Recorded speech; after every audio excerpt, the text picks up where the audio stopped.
Já se perguntou o que se esconde por trás do inusitado? No Pano de Fundo Podcast, a gente te mostra entrevistas com pessoas incríveis que vão te surpreender. Te conectamos com pessoas inspiradoras que vão te mostrar que tudo é possível.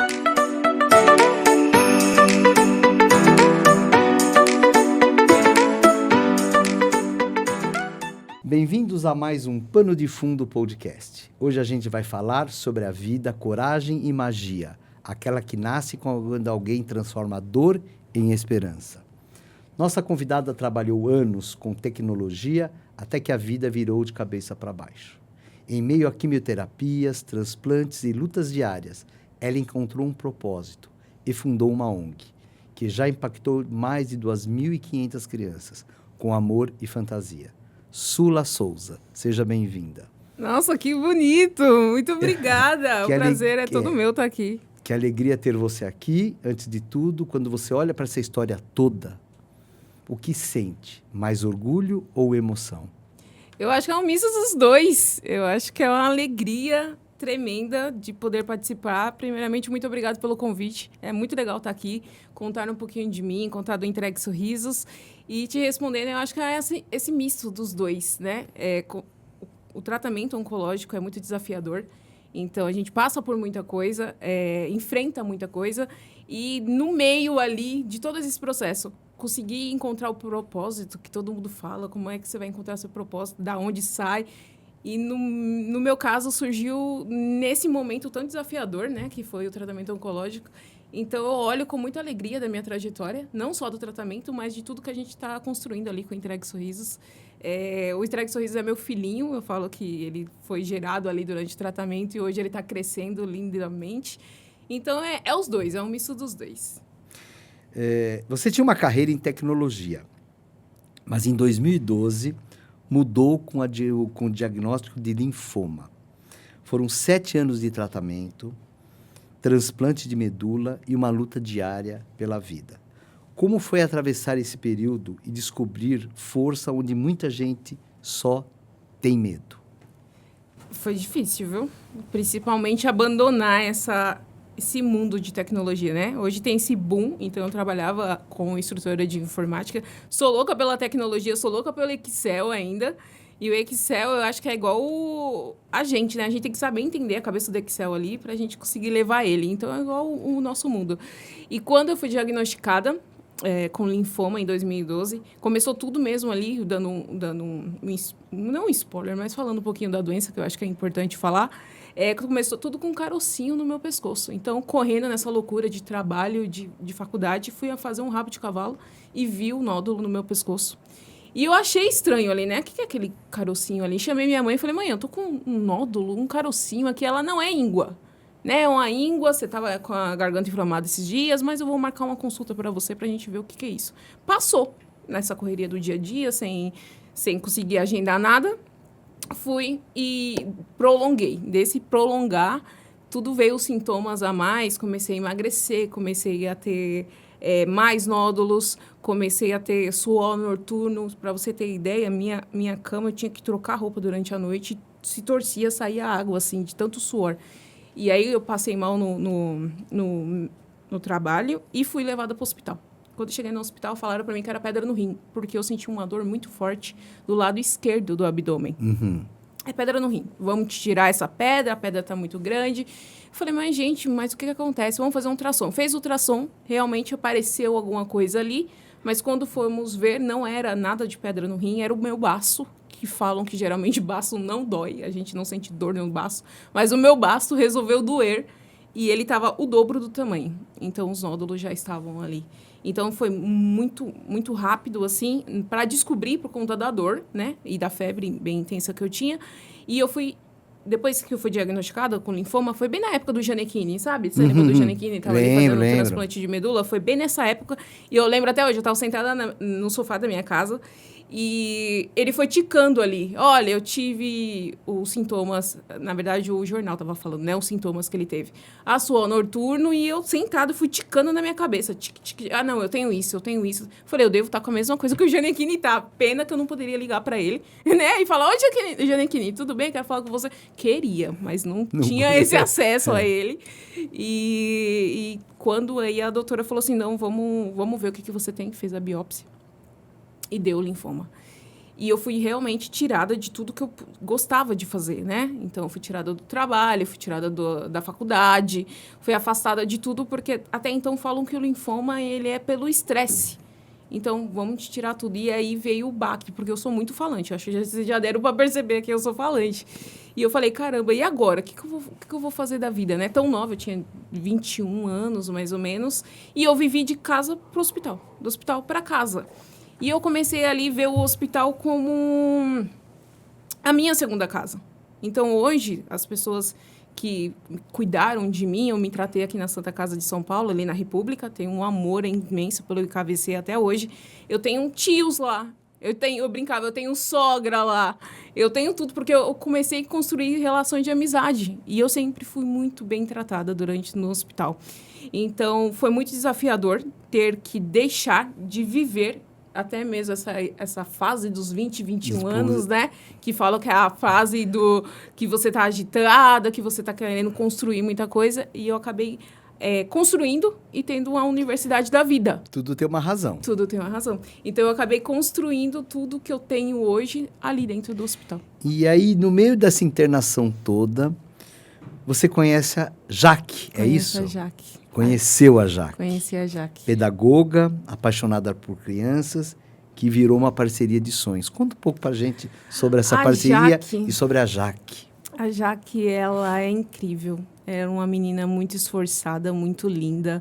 E uma coisa que eu não acreditava era encontros de outra vida. Eu sempre vi em filme, mas eu e a Jaque foi encontro de outra vida, eu tenho certeza absoluta disso. Ela fazia tratamento de um câncer no fígado. E lá no Instituto do Câncer, é um hospital que acaba atraindo pessoas mais idosas para o tratamento, né?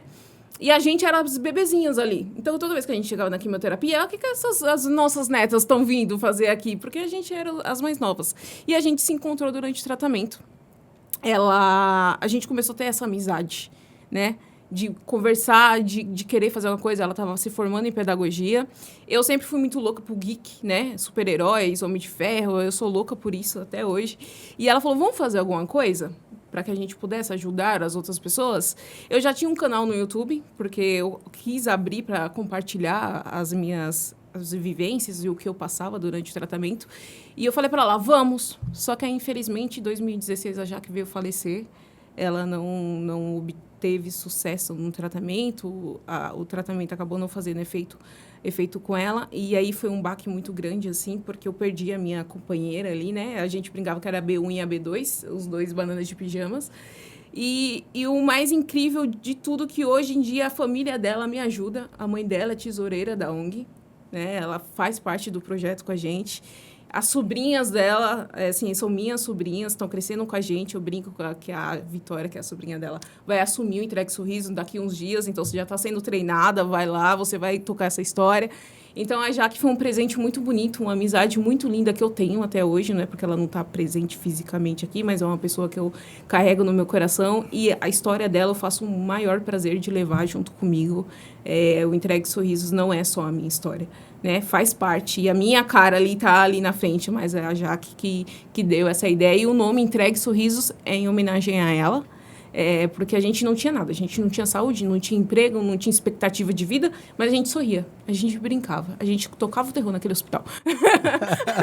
Tocava o terror, você chamava uma enfermeira para falar, que eles vão falar essas duas aí, ó, meu Deus.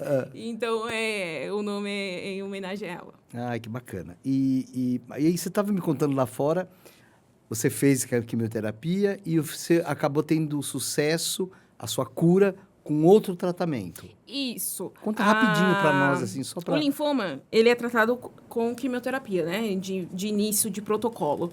Então, eu fiz 5 anos de quimioterapia, vários protocolos, passei, assim, para fazer um mais forte que o outro, que às vezes a quimioterapia é ambulatorial, né? Você vai, toma a medicação e volta para casa. Aí, se não der muito certo, depois de algumas determinadas sessões, você vai aumentando o grau de quimioterapia. Eu brinco que eu zerei o estoque de quimioterapia do hospital, porque eu fiz todas que podiam ser feitas ali para linfoma. E o que acontece? Chegou um momento que minha equipe médica, que me acompanhava desde 2012, chegou para mim e falou assim, Sula, eu não tenho mais nada para fazer por você, né? Então, você vai para sua casa, espera o seu momento lá, e aí... foi assim, meio que me desenganou. Meio que te desenganou. Vai para casa para morrer, falando português. Claro, foi bem isso que ela quis me dizer. E eu lembro que eu falei para ela assim, doutora... se for para morrer, eu vou morrer bonita. Eu vou pro cabeleireiro agora, vou fazer escova no meu cabelo, porque meu cabelo já estava crescendo, porque eu já tinha um tempo ali sem quimioterapia. Então, eu vou morrer bonita. E aí, ela olhou para mim assustada, mas por que você está falando isso? Eu falei, não, porque o que acontece? Eu estudo o linfoma. Então, desde que eu descobri que eu tive o câncer, e até hoje, 2025, eu estudo sobre o linfoma. Então, eu sempre li artigos de lá de fora, eu sempre sei os tratamentos que estão vindo, porque eu preciso ter carta na manga, né? Então, eu sempre gostei disso. E eu fiquei sabendo que tinha uma medicação lá de fora, que é uma imunoterapia, que estava vindo para o Brasil, que não era oferecida no SUS ainda naquela época, que só tinha mato. Hoje, essa imunoterapia já é oferecida no SUS, que é a primeira linha de imunoterapia, e eu fiquei sabendo que ia ter um estudo clínico, coisa que eu não sabia o que existia, que é um estudo clínico, que são farmacêuticas que liberam medicação para hospitais privados, geralmente, para fazer ali a dosagem. Qual é a medicação mais eficiente, qual que atinge mais a taxa de cura.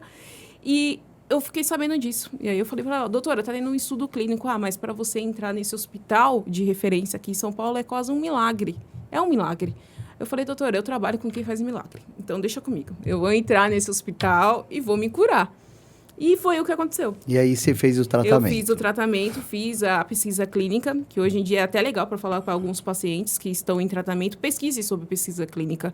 É um tratamento, fui muito bem assistida durante um ano, fiz toda a sequência. Infelizmente, o linfoma não deu ali, zerou a doença nesse estudo clínico.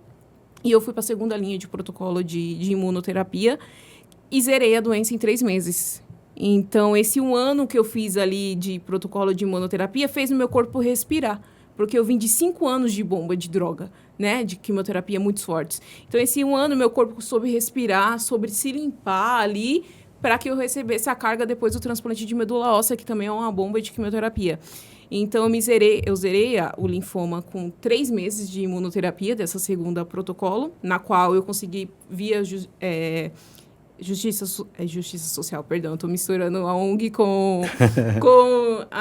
o tratamento. Eu fiz entrei com um processo judicial, consegui a medicação e custeei ali o hospital com rifa, vendendo feijoada, fez um mutirão ali, a gente conseguiu custear e zeramos. Zeramos o câncer, graças a Deus, e transplantei no interior de São Paulo.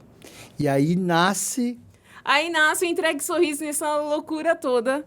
O Entregue Sorriso nasceu ali bem depois, infelizmente, da morte da Jaque.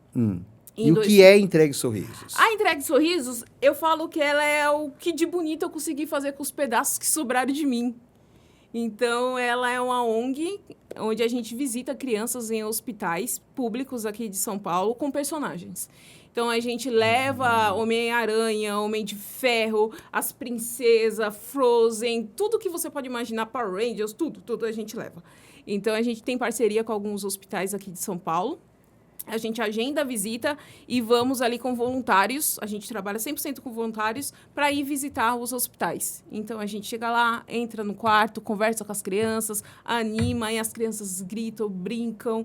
É a coisa mais linda de se ver, assim, o brilhinho do olho das crianças. E, às vezes, quando a gente está num quarto, principalmente com o Homem-Aranha, porque as crianças é louca pelo Homem-Aranha. Eu nunca vi uma coisa dessa.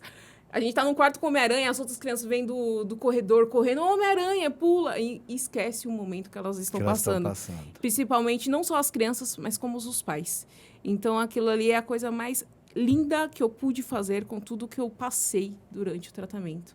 Então, é o lugar que eu mais me realizo. A gente tem outro braço também, né? A gente tem 2 braços do Entregue Sorrisos.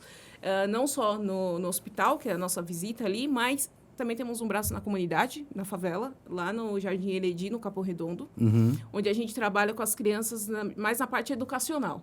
Então, a gente entra com a parte de pintura, a gente leva eles para o teatro, para o cinema, tudo que tira eles daquela realidade da favela. Eu vi você falando isso, que eles estão ali junto com essas coisas da vida, né? Isso. Infelizmente. E aí vocês vão lá e tiram eles dessa realidade. Tiramos porque eles acordam e olham para a janela e eles veem o tráfico. É isso que eles veem. Quando a gente começou, na verdade, o início do Entregue Sorriso era essa visita no hospital, né? Então, a ideia inicial do Entregue Sorriso era visitar as crianças. Só que a gente foi fazer uma visita, uma vez, na comunidade, e eu entrei ali e eu olhei, caramba, como é que pode acontecer isso? Porque eu comecei a entrar pelo social, obviamente, depois do tratamento, né? Então, até então eu não sabia que atrás da minha casa, e isso é pela correria, às vezes por a gente ser ignorante nessa parte também, na qual eu me incluo, eu não sabia que atrás da minha casa tinha uma viela que tinha pessoas que passavam fome. Porque na grande maioria a gente ouviu falar da África, de pessoas ali, não que não tenha que dar atenção, mas existe aqui no Brasil também, pessoas que não têm saneamento básico. E isso eu vim conhecer depois do tratamento oncológico, durante ali o tratamento oncológico, né? E eu fui fazer uma visita lá e numa das ações que a gente fez com as crianças, uma criança desmaiou no meu colo. E quando aquela criança desmaiou no meu colo, eu falei, mas por que ela está desmaiada no meu colo? Ela está passando mal? Aí a mãe veio, não, a gente está 4 dias sem comer, porque a gente não tem nada dentro de casa. E aí eu comecei a percorrer a vielas, né, da favela e vi pessoas com a casa é feita de madeira, que não tem saneamento básico, que passa um córrego na frente da favela, no meio da favela. Quando chove, entra água e leva tudo, o pouco que eles têm. E eu falei, caramba, essa realidade está aqui pertinho de mim e eu não vou conseguir fazer nada. E aí a gente começou esse trabalho dentro da comunidade, onde a gente atende hoje 40 crianças, onde a gente faz isso com eles. A gente entra na parte de pintura, entra na parte da arte, a gente Eles passam por uma triagem ou não? Ou qualquer pessoa chega lá é bem-vinda? A gente passa por uma triagem porque até então a gente não tem recurso para atender todo mundo. Cadastros de famílias que a gente tem 150. Cada família, em média, ele tem 3 crianças. Então, é muitas crianças que ainda tem na fila de espera para a gente atender. Ah, tá. Mas a gente consegue atender 40, assim, no sacrifício divino, fazendo muita oração para Jesus para ter doações, porque as nossas doações são só de pessoas físicas. E depois você vai falar para essa câmera aqui, tá? Para pedir doações, porque é assim que a gente consegue as coisas. Isso. Aliás, você é uma pessoa extremamente iluminada, de uma energia que é contagiante, tá? Obrigada. Eu falei para você lá fora, mas vou repetir aqui. Quando eu vi teu vídeo, eu achei que você era uma menina de 15, 16 anos. Muito... Minha irmã, cadê minha irmã? Foca nisso aqui, Amanda, é para vocês. E quando você entrou aqui no estúdio, eu fiquei pasmo que você é uma mulher. Que tem essa história linda, essa história de... A mudança da tua vida, precisou acontecer tudo isso na tua vida para você hoje estar fazendo isso, estar com esse sorriso lindo que você tem. Obrigada. Isso é muito parabéns, viu? Muito obrigada. Eu estou emocionado de estar falando com você. Obrigada. Suas palavras me fazem muito bem. Eu tenho um roteiro aqui, mas eu estou deixando você falar, porque acho que... Eu sou falante, você corta. Não, pode falar, continuar esse trabalho das comunidades, né? Isso, e aí agora a gente trabalha com as crianças assim, e a nossa ideia é continuar com eles. E é muito difícil trabalhar no terceiro setor. É uma loucura que a gente não sabe. Às vezes eu conto uns bastidores ali no Instagram, mas eu não mostro nem 1% do que é. A gente leva muito não. A maioria das doações que chega para o terceiro setor vai para ONGs grandes com renomes. E tudo que a gente faz, que a gente acaba estando... A gente, ONG pequena, no caso, tá na ponta ali. Então, hoje, vindo para cá, eu recebi um telefonema de 3 mães falando que não tem nada de comer em casa. Então, eu vi o caminho para cá, tentando imaginar como é que eu vou fazer para dar comida para eles. Porque eles precisam comer, as crianças precisam comer.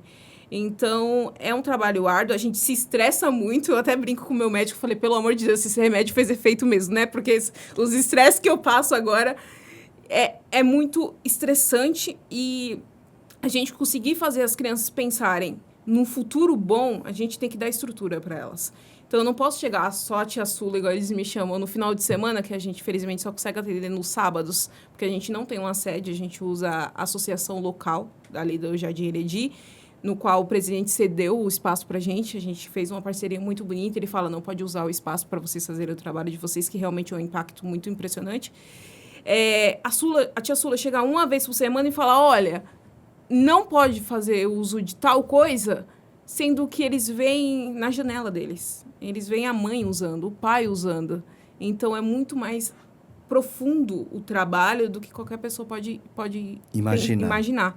Então, hoje em dia, a gente já consegue levá-los, quando a gente consegue bater o valor da meta, né, de doação, a gente precisa hoje, durante o mês, R$6.000 para a gente custear, pelo menos, o básico para eles, que é levá-los ao cinema, levá-los ao teatro, comprar os materiais para a gente conseguir fazer as oficinas de pintura, que são telas, ou a gente conseguir direcionar algum trabalho com os nossos voluntários. Hoje a gente tem, em média, uns 6 voluntários, 7 voluntários que estão fixos ali para fazer um impacto com a gente. Então, é muito sacrificante, mas também é muito bonito ver como eles entendem, né? Como eles já conseguem se portar no teatro, eles sabem como podem falar, o que não pode falar, sabe que tem a terceira parede, às vezes, que não pode interagir com o ator, ou, às vezes, o ator fala com eles, eles podem interagir. Então, aos pouquinhos, a gente está fazendo a transformação ali, o impacto, mas a gente está vendo, desde o finalzinho de dezembro do ano passado, que a gente vai ter que fechar. E isso vem me atormentando bastante, aproveitando aqui, porque se a gente fechar, eu tenho certeza que eu vou perder aquelas crianças.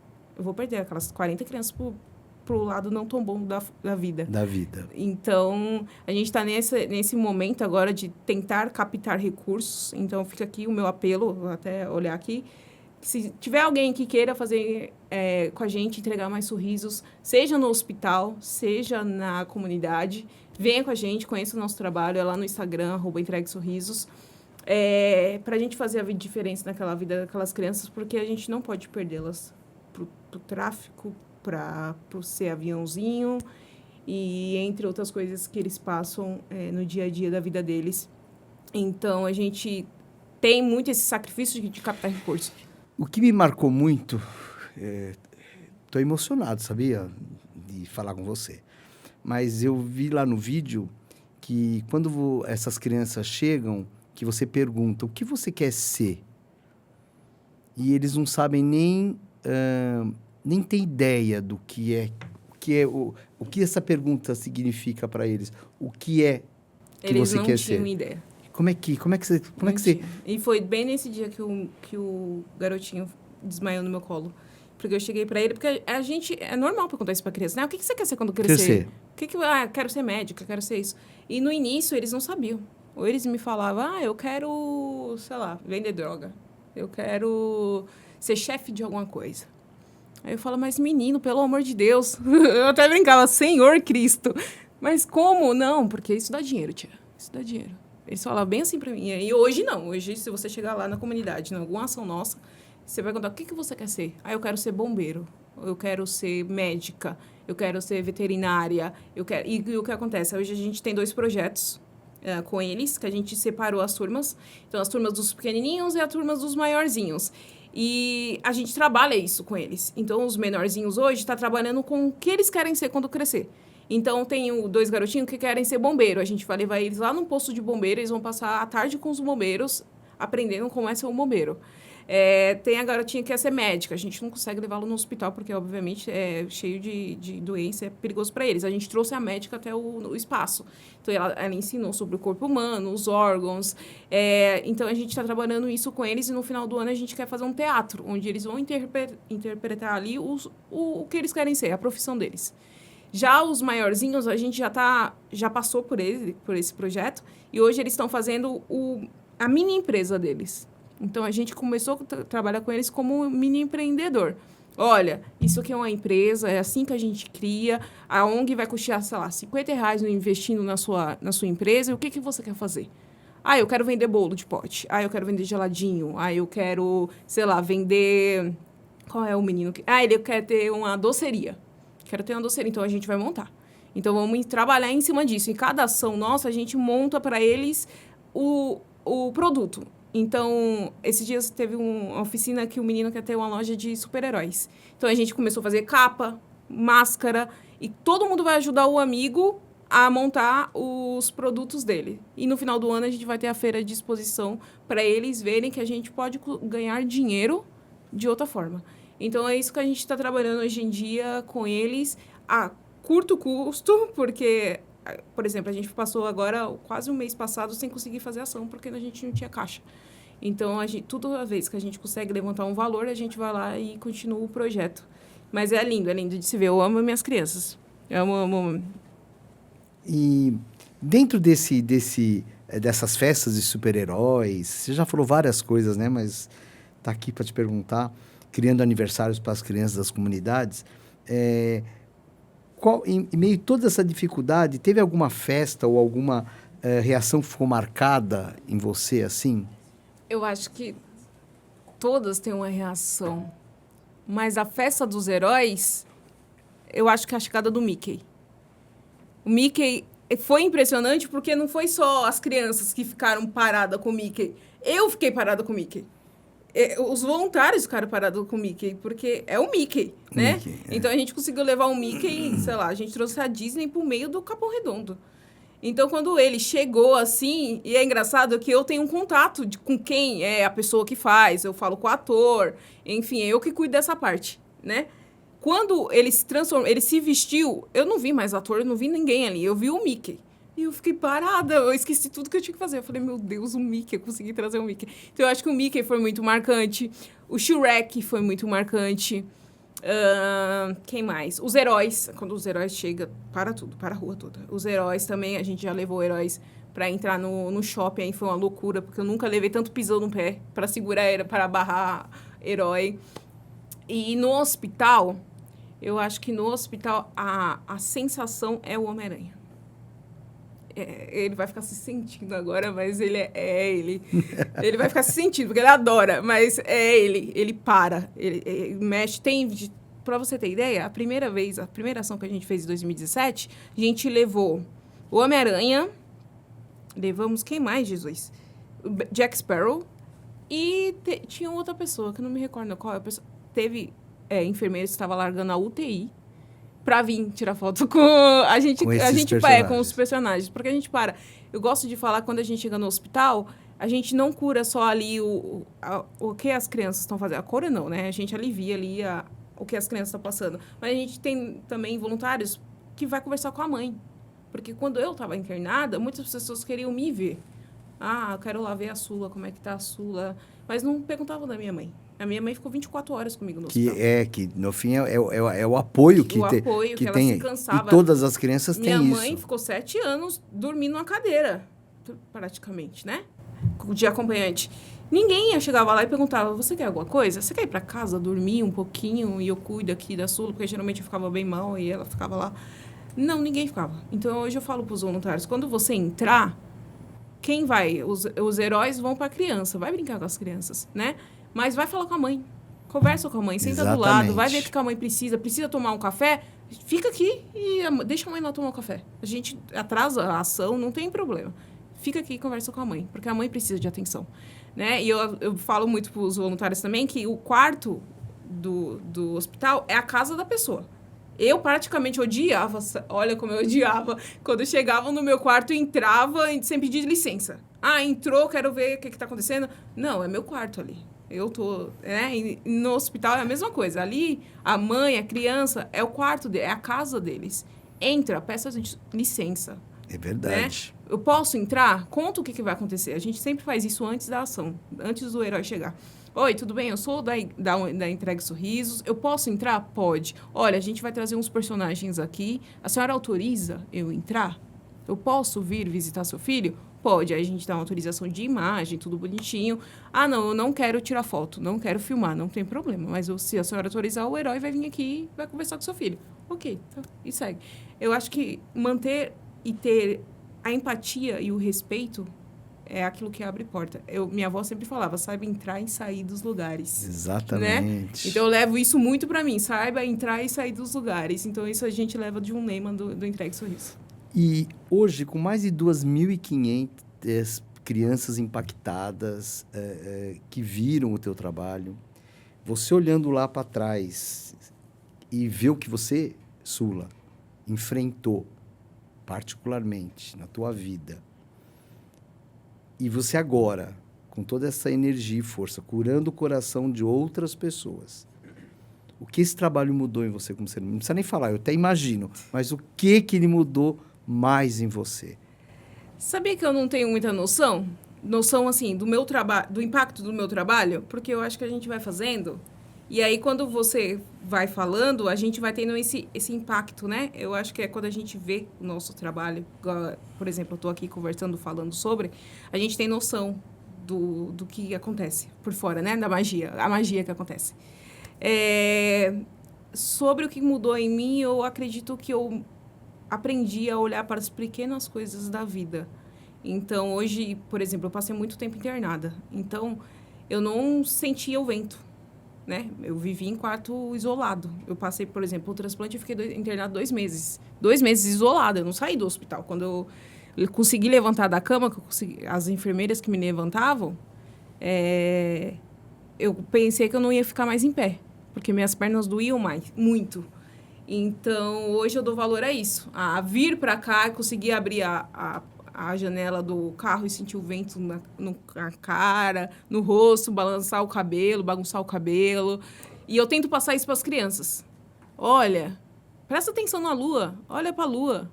Olha, vamos lá beber uma água. Porque muitas das vezes eu queria beber água e eu não podia beber água, porque estava toda machucada por conta da quimioterapia, né, que dá a mucosite. Então, hoje eu tento passar isso para eles. Então, eu acho que eu aprendi a olhar para as pequenas coisas da vida. Era isso que você falaria para a Sula daquela época? Eu falaria para a Sula ter...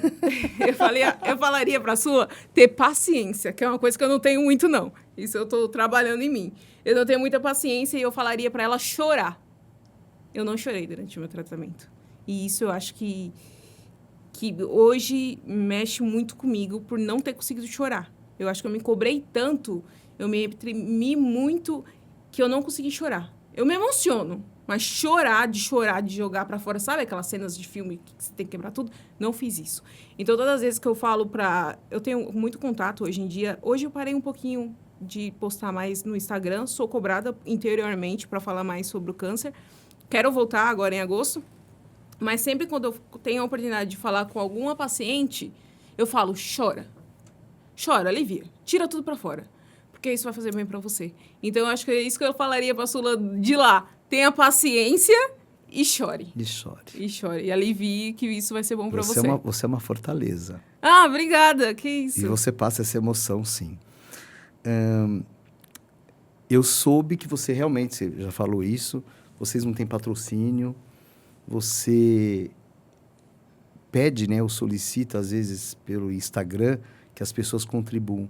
Aproveita mais esse espaço aqui e fala diretamente com eles. Vou falar. A gente não tem, infelizmente, patrocínio de pessoas jurídicas. A gente trabalha exclusivamente com doação de pessoas físicas que são amigos. Eu mesmo tiro dinheiro do meu bolso para bancar as ações do Entregue Sorrisos. Dou graças a Deus por ter e conseguir fazer isso, mas a gente precisa de ajuda para fazer um impacto na vida das crianças. E todo o valor de doação é revertido para as ações do hospital e para as ações da comunidade. Então, fica aqui o meu apelo, se você quiser entregar sorriso para a gente, seja pessoa jurídica que consegue ali ter o abatimento de imposto, entre em contato com a gente, venha entregar, venha visitar também, a gente está aberto para visita, venha visitar, conhecer as crianças, se for no hospital, venha se vestir de personagem, pode ter qualquer personagem, ou não quero me vestir de personagem, vamos com pessoa de staff comigo e conheça. Eu acho que quando a gente conhece, porque talvez a Sula falando aqui, obviamente que tem, igual você falou, e eu agradeci o impacto daquilo que eu falo, mas quando a gente vive, é outra coisa. Então, venha conhecer, venha passar um dia com a gente. A gente é tudo maluco, tá? Mas a gente é tudo legal.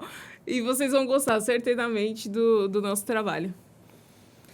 Sula, muito obrigado. Obrigada, passou rápido. Muito obrigado, foi assim, extasiante falar com você. Obrigada. Tá? Esse foi mais um Pano de Fundo Podcast. Hoje a gente aprendeu que super-heróis existem. E às vezes estão por trás das fantasias que eles mesmos vestem, que são pessoas. Bonito. Pessoas de carne e osso que estão lá, se doando, fazendo o seu trabalho, aqui como a Sula. Sula, obrigado por transformar luta em luz. Ai, que bonito. Muito obrigada a vocês. Espero voltar logo. Quem sabe que na próxima eu trago aqui um Homem-Aranha, um capitão, uma princesa. Não prometo. Eu vou chegar aqui de surpresa. Já está convidado. Muito obrigada. Até mais, gente. Até o próximo episódio.